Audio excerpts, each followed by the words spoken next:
패권이요. 패권 특히 지금 AI라든지 지금 이 대변혁에 대해서 봐야 될 몇 가지 개념이 있습니다. 리딩 인더스트리라는 게 개념이 있어요. 선도 산업 보통 그렇게 하죠.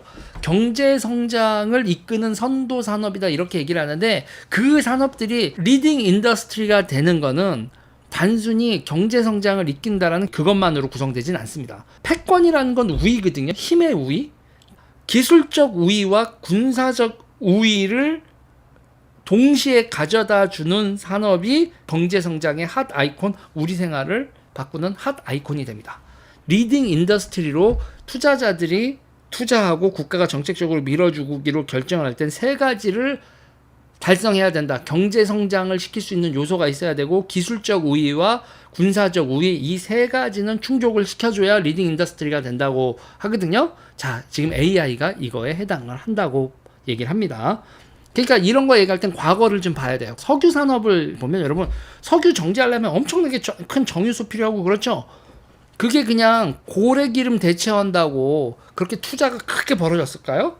아니거든요. 그러니까 석유 산업이 경제 논리만 충족시켰다면 지금의 석유 산업으로 발전하는 데는 엄청 더뎠을 겁니다. 당시의 전략 무기는 전함이었고 전함이 석탄을 쓰느냐와 석유를 쓰느냐에 따라서 전투력과 운용 능력 차이가 천지 차이였거든요.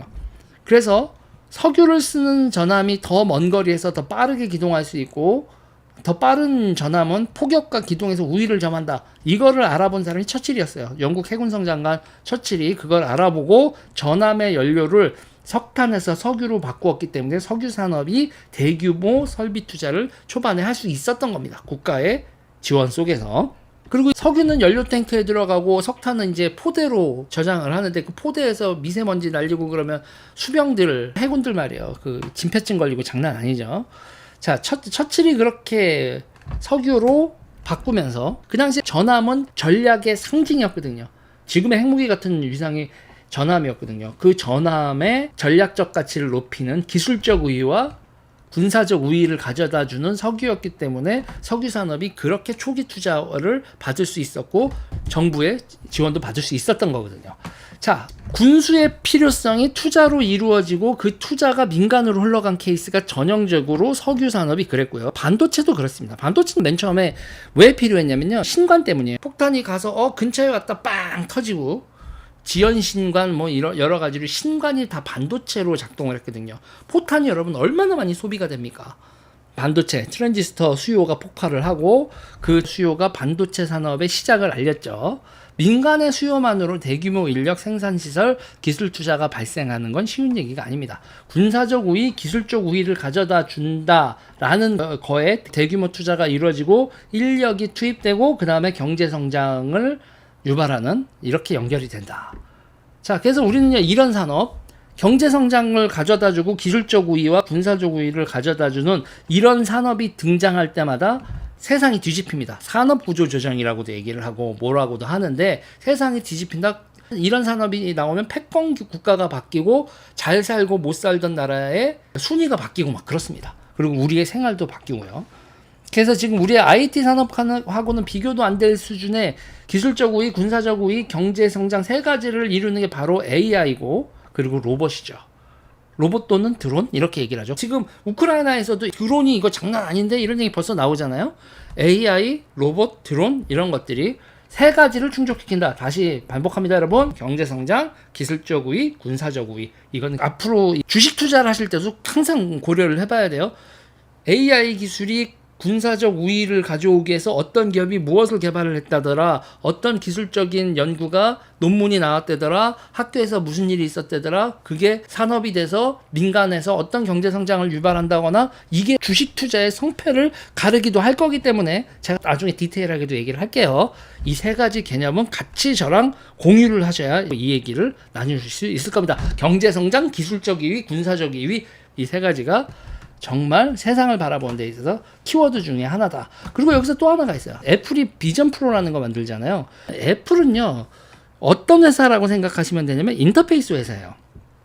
무슨 얘기냐? 핸드폰 기술은 딴 데도 다 있었고 뭐 블랙베리도 있고 노키아도 있고 삼성도 있고 다 있었잖아요. 애플은요 그거랑 인간이 어떻게 상호작용을 하는지 인터페이스를 만들어서 대박을 낸 거란 말이에요. 요번에 비전 프로도 우리가 인공지능과 로봇 이런 것들하고 어떻게 소통을 하는 인터페이스를 가질 것인가, 그래서 VR, AR 뭐 이런 게 나오는데 애플 비전 프로의 핵심도 우리가 인공지능과 소통하기, 함께 생활하기 이런 거에 인터페이스를 만드는 거거든요. 이 비전 프로가 그 과제가 성공할지 아직 미지수지만 우리의 존재 자체가 세상과 소통하는 방법, 인터페이스 하는 방법, 인공지능이 주는 정보를 우리가 어떻게 처리를 하느냐, 그 처리를 하기 위한 인터페이스는 여러 가지가 나오는데 결국은 우리가 생각지도 못했던 누군가의 설계에 의해서 나올 거고, 그 인터페이스의 플랫폼과 인터페이스를 만드는 회사는 우리가 이때까지 알고 있었던 차원하고 전혀 다른 차원의 부를 또 생산을 하겠죠. 지금 상황이 인간은 도대체 무엇일까? 뭐 이런 생각을 지금 다시 해야 돼요. 결국 인간은 뭐지라고 생각한 다음에 뭐를 만들어야 된다? 생활의 방식을 바꾸는 인터페이스를 만들어야 된다 이거죠. 마우스 같은 것도 인터페이스 아니겠습니까? 키보드 마우스도 컴퓨터라는 기계로 인간이 어떻게 하느냐, 이게 다 그런 거 아니겠습니까? 자, 이런 식으로 또 세상은 바뀌고 있다. 자본이 이동하고요, 기술이 이동하는데 패권도 당연히 이동하죠. 지금 우리가 사는 세상이 그런 세상이고, 적응하는 국가는 누릴 것이고, 적응하지 못하는 자, 그리고 적응하지 못하는 국가는 뒤처질 것이다. 인류사에 항상 벌어지는 일이죠. 또 한 번 거대한 변환이 세상을 덮치고 있습니다.